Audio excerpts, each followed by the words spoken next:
A batalha final. Os vencedores. Capítulo 5, parte F. Há perigo no poder. Enquanto eu o ouvia, me senti compelido a olhar para um dos tronos ao nosso lado. Imediatamente vi um homem que reconheci. Ele tinha sido um grande evangelista quando eu era criança, e muitos achavam que ninguém teria tido mais poder do que ele, desde o tempo da igreja primitiva. Eu tinha lido a respeito dele e cheguei a ouvir algumas de suas mensagens gravadas. Era difícil deixar de ser tocado por sua genuína humildade e pelo amor que ele demonstrava ter pelo Senhor e pelas pessoas. Mesmo assim, eu tinha a impressão de que alguns de seus ensinos tinham incorrido em sérios erros. Me surpreendi por vê-lo, mas me senti ao mesmo tempo aliviado por estar ele sentado em um grande trono. Fui captado pela humildade e pelo amor que ele ainda exalava. Ao voltar-me para o Senhor para lhe perguntar se eu poderia falar com aquele homem, era evidente quanto o Senhor o amava. Entretanto, o Senhor não me permitiu falar com ele, mas com um gesto me deu a entender que continuasse andando. Eu queria apenas que você ouvisse aqui, explicou o Senhor, e que compreendesse a posição que ele tem comigo. Ainda há muitas coisas para você compreender quanto a ele. Ele foi um mensageiro para a minha igreja do último dia, mas a igreja não podia ouvi-lo por razões que você terá de compreender no devido tempo. De fato, ele passou por um período de desânimo e de engano e sua mensagem se distorceu. Ela tem de ser reparada, como também as partes que dei a outros que também foram distorcidas. Eu sabia que tudo aqui acontecia na hora certa, para que eu aprendesse tudo o que tinha que aprender. Então, considerei como o fato de ter visto aquele irmão se relacionaria com o que tínhamos acabado de falar. Ou seja, com o potencial que tem o poder para corromper. Sim, há um grande perigo em andar com muito poder, respondeu o Senhor. Isso aconteceu com muitos de meus mensageiros, e isso é parte da mensagem que eles devem dar para a minha igreja do último dia. É para você andar em meu poder e em um poder ainda maior do que esses tiveram. Mas se você pensar que o poder é sinal de que estou dando endosso a você, ou até mesmo às suas mensagens, você estará abrindo a porta para esse mesmo engano. O Espírito Santo é dado para testificar apenas de mim. Se você for sábio, como Paulo, você aprenderá a gloriar-se mais na sua fraqueza do que em suas forças. A verdadeira fé é o verdadeiro reconhecimento de quem eu sou. Não é nada mais nem nada a menos. Mas lembre-se sempre, mesmo habitando em minha presença, mesmo me vendo como eu sou, ainda assim você poderá cair, se deixar de olhar para mim e passar a olhar para si mesmo. Foi desse modo que Lúcifer caiu. Ele vivia aqui, no céu. Ele contemplou a minha glória e a glória de meu Pai. Entretanto, ele veio a olhar para si mesmo mais do que ele olhava para nós. Ele passou a se sentir orgulhoso pela sua posição e pelo seu poder. Isso é o que tem acontecido a muitos de meus servos a quem foi dado ver a minha glória e que foram revestidos de poder. Se você pensar que é por causa da sua sabedoria, da sua retidão ou até mesmo por causa da sua dedicação à sã doutrina, então você irá tropeçar.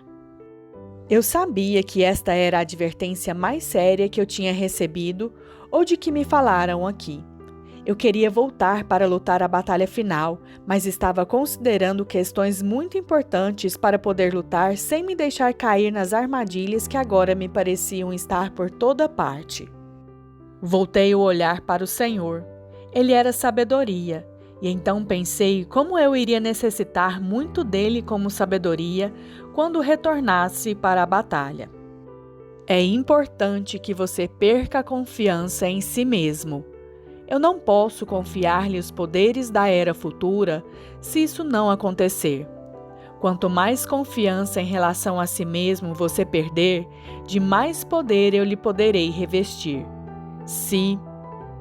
Esperei por um bom tempo para que o Senhor completasse o que ele dizia, mas ele não completou. De alguma maneira, ele queria que eu continuasse a sentença, mas eu não sabia o que dizer. Entretanto, quanto mais eu olhava para ele, mais confiança eu sentia. Finalmente soube o que dizer. Se eu puser toda a minha confiança em ti, acrescentei. Sim, você tem que ter fé para fazer o que você é chamado a fazer, mas tem que ser fé em mim. Não basta você apenas perder a confiança em si mesmo. Isso somente leva à insegurança se você não preencher o vazio com uma confiança em mim. Foi desse modo que muitos desses homens caíram em engano. Muitos deles eram profetas, mas alguns deles, por causa da insegurança, não se deixaram ser chamados de profetas. Mas isso não era verdade, porque eles eram profetas. Falsa humildade é também uma forma de engano. O inimigo, podendo enganá-los desse modo, fazendo-os pensar que não são profetas, também pode enganá-los fazendo-os pensar que são profetas maiores do que na realidade são. E isso por simplesmente nutrir neles sua própria autoconfiança. A falsa humildade não eliminará o orgulho. É apenas uma outra forma de egocentrismo que o inimigo tem então o direito de explorar. E ele então concluiu: todos os seus fracassos serão decorrentes de apenas uma coisa, do seu egocentrismo. O único modo de se libertar disso é andar em amor. O amor não busca o que é seu. Ao pensar sobre isso, uma maravilhosa clareza foi surgindo. Eu podia ver toda a experiência por que passava, do princípio ao fim, tendo como foco esta única e simples mensagem. Com que facilidade eu me deixo enganar, me desviando da simplicidade da devoção a ti, lamentei. Então o Senhor parou e me olhou com uma expressão que peço a Deus que dela nunca venha me esquecer. Ele sorriu. Neste momento, eu não queria abusar, mas de alguma maneira senti que, por ter ele sorrido daquele modo, eu poderia lhe pedir qualquer coisa que ele me daria. E assim, aproveitei esta oportunidade. Senhor, quando dissestes, haja luz, então houve luz. Tu orastes em João 17 para que nós o amássemos com o mesmo amor que o Pai tinha para contigo. Será que o Senhor poderia dizer para mim agora que haja amor em você, de forma que assim eu venha te amar com o amor do Pai? Ele não parou de sorrir, mas pôs o seu braço em minhas costas como um amigo. Isso eu disse para você antes da criação do mundo, quando o chamei. Disse a mesma coisa também para os seus irmãos, com quem você vai lutar a batalha final. Você vai conhecer o amor do meu Pai por mim. É um perfeito amor que eliminará todos os seus temores. Este amor vai capacitá-lo a crer em mim de forma a lhe possibilitar fazer as obras que eu fiz, e obras ainda maiores, porque eu estou com o meu Pai, e você conhecerá o amor do Pai para comigo. E as obras que você poderá realizar irão me glorificar. Mas, porque você me pediu, eu digo de novo, que o amor do Pai esteja em você. Senti-me por demais gratificado pelo que acabava de acontecer. Como aprecio os teus julgamentos, disse ao mesmo tempo em que comecei a virar-me para trás, querendo voltar a minha visão para o trono do julgamento. O Senhor, porém, me barrou. Não olhe para trás. Para você, eu não estou lá agora. Estou aqui. Vou levá-lo deste lugar para o seu posto na batalha. Não olhe para trás. Veja o meu trono de julgamento em seu coração, porque é ali que ele se encontra agora. Da mesma forma que o jardim e os tesouros da salvação. Pensei comigo mesmo. Sim, tudo o que eu estou fazendo em seu coração. É de onde fluem as correntes de água viva. É ali que eu estou. Ele então fez um gesto apontando-me de forma que olhei para mim mesmo, puxando para trás o manto da humildade. Fiquei pasmado com o que vi. Minha armadura continha a mesma glória que o cercava. Rapidamente eu a cobri de novo com aquela capa. Também orei a meu Pai na noite anterior à minha crucificação, que a glória que eu tinha com ele no princípio viesse para os meus, de forma a serem todos um. É a minha glória que traz a unidade.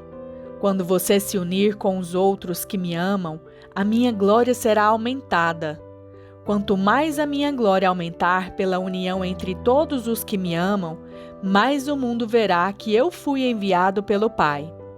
Agora, o mundo realmente saberá que vocês são meus discípulos por vocês me amarem e por amarem uns aos outros. Fiquei olhando para ele e então a minha confiança continuou a crescer. Era como se eu estivesse sendo lavado em meu interior.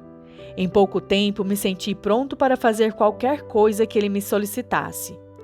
Há ainda mais uma pessoa com quem quero que você tenha um encontro antes de voltar para a batalha. Enquanto andávamos, eu continuei maravilhado por ver como ele tinha ficado muito mais glorioso do que bem pouco tempo antes. Toda vez que você me vê, com os olhos do seu coração, a sua mente é renovada um pouco mais, continuou ele. Um dia você terá condições de estar na minha presença continuamente. Quando isso acontecer, tudo o que você tiver aprendido por meio do meu Espírito lhe estará totalmente disponível, e eu estarei pronto para servi-lo. Eu podia ouvir tudo o que ele dizia e compreendia tudo, mas eu estava tão tomado por sua glória que não pude deixar de lhe perguntar: Senhor, por que estás tão mais glorioso agora do que das outras vezes que apareceu para mim como sabedoria? Não fui eu que mudei. Eu nunca mudo, mas foi você quem mudou. Você mudou ao contemplar a minha glória com um rosto sem véus. As situações pelas quais você tem passado removeram véus da sua face, fazendo com que você me veja com mais clareza. Mas nada os remove tão depressa quanto ver o meu amor.